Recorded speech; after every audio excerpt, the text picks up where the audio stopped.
Okay, how to shave off 10% off your 5K time within 6 weeks. Now, this is exactly how I would do it.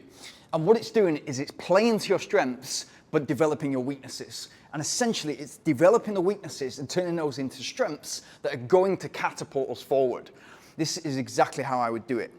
I would focus on becoming as fast as I possibly could at running 1 kilometer.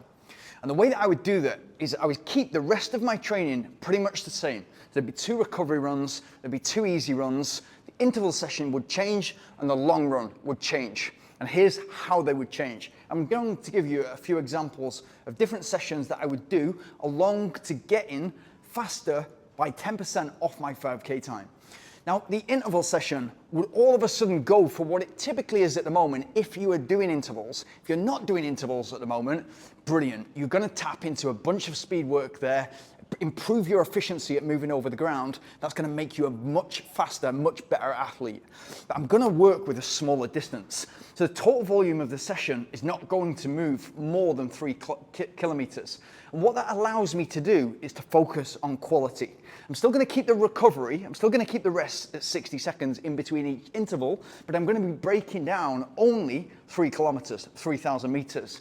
So initially that will look like 15 times 200 meters. And what that's going to do is hopefully shock your body into, whoa, what's going on? I've not ran an interval this short for such a long time.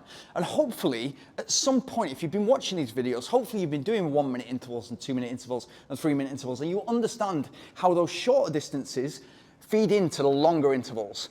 But what we're going to do there is shock the body and improve the biomechanics and improve your running economy at running fast over the ground. Improve your efficiency at moving over the ground fast.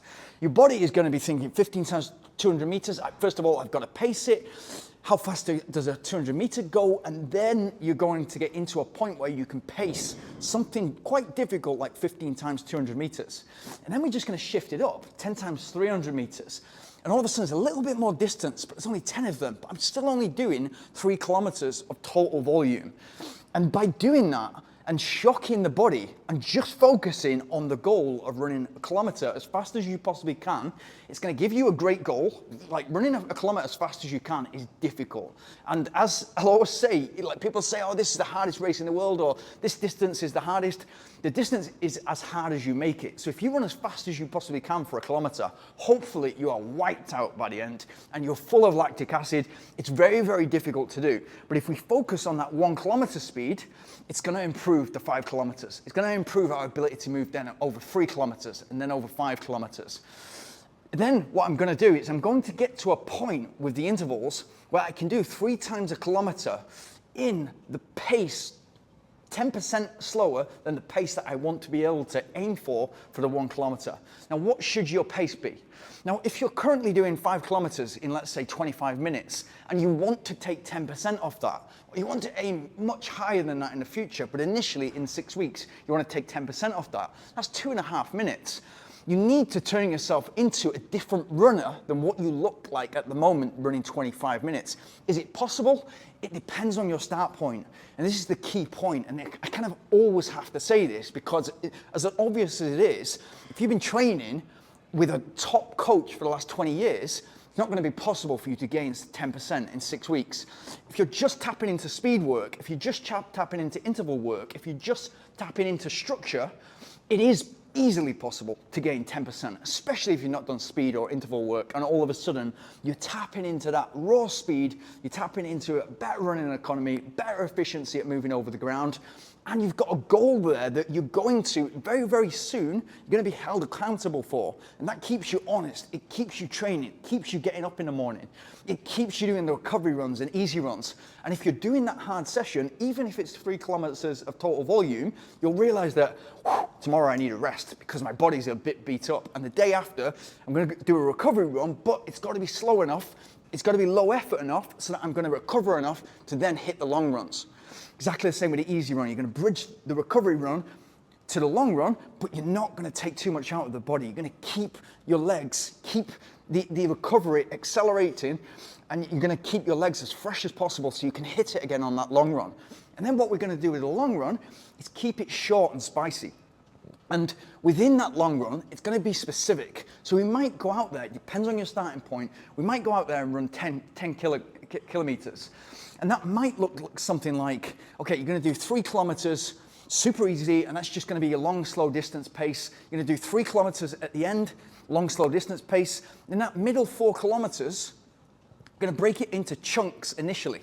So you might do 8 times 500 meters at around about your current 5K pace. So we're working on that current 5K pace, but in a 10 kilometer run, that's quite difficult to do. So it's quite difficult to pace, it's quite difficult to think about the energy changes, and it's quite difficult to think about the pacing changes. You're gonna go from easy, long, slow distance pace to all of a sudden running at 5K pace. So you wanna be well warmed up. And for the interval session, you always want to think about the warm up, especially interval and long run, that you wanna prime the body to run as fast as you possibly can and in control of the session so that you can gain as much super compensation. So don't be getting to rep 1 and rep 2 and be like, whoa, I've dusted off the cobwebs, now I'm ready to go. We don't want to feel that way. We don't want to be getting any of those 15 reps, 20 reps or 10 reps. We don't want to be getting any of them for free. We want to get the full bang for our buck for that session.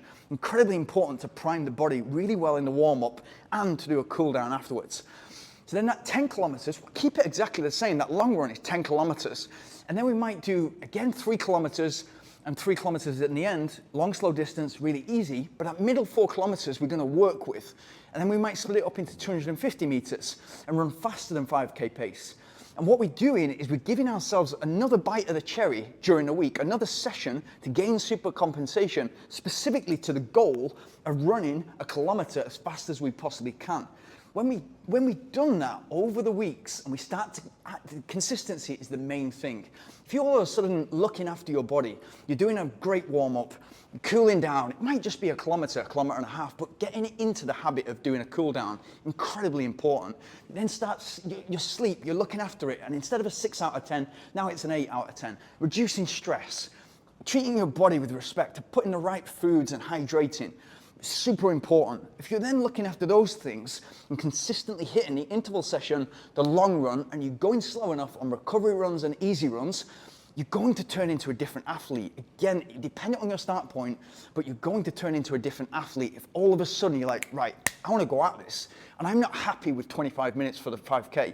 I want to be running 22 minutes. Let's initially try to get 10% off and go 22 and a half minutes. Let's go for this. And to do that, you're gonna try and run a kilometer as fast as you can, because what's that gonna do? It's gonna make 5K pace feel really comfortable. So once you start altering that interval volume of 3 kilometers and you start doing 4 kilometers, then 5 kilometers, you're able to handle more volume at the pace that you're trying to aim for 5K. Incredibly important. I get this question a lot, and for me, it's about tapping into your raw speed. It's about practicing running fast, and really, it is a skill. A lot of us look at running like a pursuit, or it's endurance, it's stamina. Yes, there's some speed endurance and there's some endurance and stamina that you're going to get from the long run. To be a good, faster runner and to get huge gains, like 10%, 15, 20% in a short period of time, to get those, we need to look where are our weak areas, and how can we make them strong. Hope you got something from that. And if you have any questions, please pop them in the comments below.